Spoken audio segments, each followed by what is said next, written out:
സമൂഹ മാധ്യമത്തിലൂടെ അപമാനിച്ചതിനെ തുടർന്ന് കോഴിക്കോട് സ്വദേശി ദീപക് ജീവനൊടുക്കിയ സംഭവത്തിൽ പ്രതി ഷിംജിത മുസ്തഫയുടെ ജാമ്യാപേക്ഷയിൽ നാളെ വിധി പറയും. പോലീസ് റിപ്പോർട്ട് കോടതിയിൽ സമർപ്പിച്ചു. കോഴിക്കോട് ജില്ലാ സെഷൻസ് കോടതിയാണ് ജാമ്യാപേക്ഷയിൽ വിധി പറയുക. എം.എസ്. അനീഷ് കുമാർ ചേരുന്നുണ്ട്. അനീഷ്, വളരെ പ്രധാനപ്പെട്ട കേസിലാണ് നാളെ വിധി വരുന്നത്. ഷിംജിത മുസ്തഫ ഇതുവരെ ജാമ്യം കിട്ടിയിട്ടില്ല. എന്താണ് ഈ പോലീസ് റിപ്പോർട്ട് ജാമ്യം നൽകുന്നതിൽ നിർണായകമാവുമോ? പോലീസിന്റെ നിഗമനം, പോലീസിന്റെ ആക്ഷേപം എങ്ങനെയാണ്?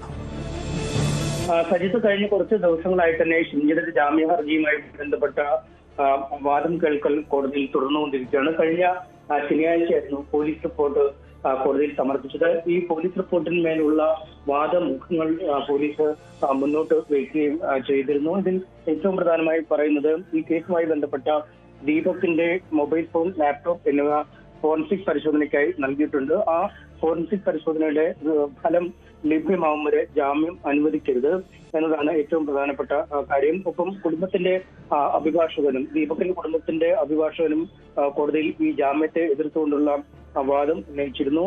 അദ്ദേഹവും മുന്നോട്ട് വെച്ച പ്രധാന കാര്യം ഇതാണ്. ഒപ്പം ഈ ഷിംജിത ദൃശ്യങ്ങൾ എഡിറ്റ് ചെയ്താണ് സമൂഹ മാധ്യമത്തിൽ പോസ്റ്റ് ചെയ്തത്. അതുകൊണ്ട് തന്നെ എഡിറ്റിംഗ് നടത്തിയത് ഏത് പ്രകാരമാണ്, എന്തൊക്കെ ദൃശ്യങ്ങൾ മായ്ച്ച് കൂട്ടിച്ചേർക്കലുകളുണ്ടോ എന്നടക്കമുള്ള കാര്യങ്ങൾ ഒക്കെ പരിശോധിക്കേണ്ടതുണ്ട്. ഇക്കാര്യങ്ങളൊക്കെ തെളിഞ്ഞ ശേഷം മാത്രമേ ജാമ്യം അനുവദിക്കാൻ കഴിയുള്ളൂ. അല്ലെങ്കിൽ അവശേഷിക്കുന്ന തെളിവുകൾ കൂടി നശിപ്പിക്കുന്നതിനുള്ള നീക്കം ഷിംജിതയുടെ ഭാഗത്തു നിന്നും ഉണ്ടാകുകയും ചെയ്യുമെന്ന് പ്രോസിക്യൂഷൻ വാദിക്കുകയും ചെയ്തു. എന്നാൽ നടപടിക്രമങ്ങൾ താമസമില്ലാതെ നടന്നു പോകുന്ന ഒരു സാഹചര്യമുണ്ട്. ഷിംജിത കൃത്യമായി അന്വേഷണത്തോട് സഹകരിക്കുന്നുണ്ട്, തെളിവുകളൊക്കെ നൽകിയിട്ടുണ്ട്. ഒരുപക്ഷെ ഈ കേസുമായി ബന്ധപ്പെട്ട് ആത്മഹത്യാ പ്രേരണ കുറ്റം ചുമത്തുന്നതിന് മുമ്പ് തന്നെ ഈ ദീപകിന്റെ അസ്വാഭാവിക മരണവുമായി ബന്ധപ്പെട്ട് പോലീസ് മൊഴിയെടുക്കാൻ വിളിച്ചപ്പോൾ പോയി മൊഴി നൽകുകയും ഒപ്പം ഈ മൊബൈൽ ഫോൺ അടക്കമുള്ള തെളിവുകൾ ആദ്യഘട്ടത്തിൽ തന്നെ ഹാജരാക്കുകയും ചെയ്തിരുന്നു. അതുകൊണ്ട് പൂർണ്ണമായും കേസിനോട് സഹകരിക്കുന്ന ഒരു സാഹചര്യമുണ്ട്. അതുകൊണ്ട് ജാമ്യമാണ് നിയമം. ജാമ്യത്തിൽ വിട്ടയച്ചാലും പ്രതി പൂർണ്ണമായും കേസിന്റെ നടപടിക്രമങ്ങളോട് സഹകരിക്കുകയും ചെയ്യുമെന്ന് അറിയിക്കുകയും ചെയ്തു. എന്തായാലും മൂന്ന് ഭാഗത്തിന്റെയും, അതായത് പ്രോസിക്യൂഷന്റെയും പ്രതിഭാഗത്തിന്റെയും ദീപകിന്റെ കുടുംബത്തിന്റെ അഭിഭാഷകന്റെയും വാദം കേൾക്കലാണ് അവസാനിച്ചിരിക്കുന്നത്. ഈ കേസിൽ നാളെ കോടതി വിധി പറയും എന്നാണ് അറിയിച്ചിരിക്കുന്നത്.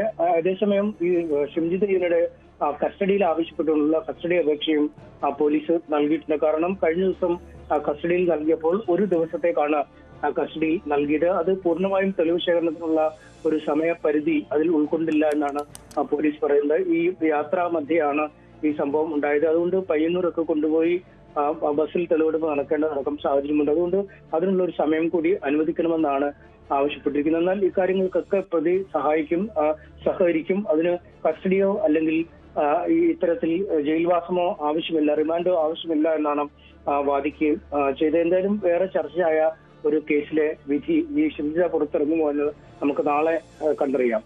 സജിത്ത്, ഷിംജിത മുസ്തഫയ്ക്ക് ജാമ്യം കിട്ടുമോ എന്ന ചോദ്യത്തിന് ഉത്തരം നാളെ അറിയാം. എന്തായാലും കോടതി ഈ ജാമ്യ ഹർജിയിൽ തീരുമാനമുണ്ടാവും. പോലീസിന്റെ റിപ്പോർട്ട് കോടതിക്ക് മുന്നിൽ എത്തിയിട്ടുണ്ട്. നേരത്തെ പോലീസിന്റെ റിപ്പോർട്ട് അടിസ്ഥാനമാക്കിയാണ് ജാമ്യം നിഷേധിക്കപ്പെട്ടത്. കാരണം പോലീസ് പറഞ്ഞത് ജാമ്യം കിട്ടിയാൽ പ്രതി സമാനമായ സംഭവങ്ങൾ ഇനിയും ചെയ്യാൻ സാധ്യതയുണ്ട് എന്ന ആക്ഷേപമടക്കം പോലീസ് ഉന്നയിച്ചതാണ്. എന്തായാലും ഈ ഷിംജിത മുസ്തഫ നടത്തിയ നീക്കങ്ങൾ കേരളത്തിൽ വലിയ ചർച്ചകൾക്ക് ഇടവച്ചതാണ്.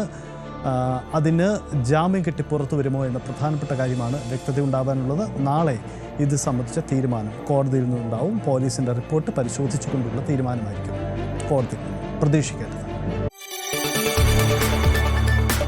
കൂടുതൽ വാർത്തകൾക്ക് news 18 Keralam YouTube channel subscribe ചെയ്യുക.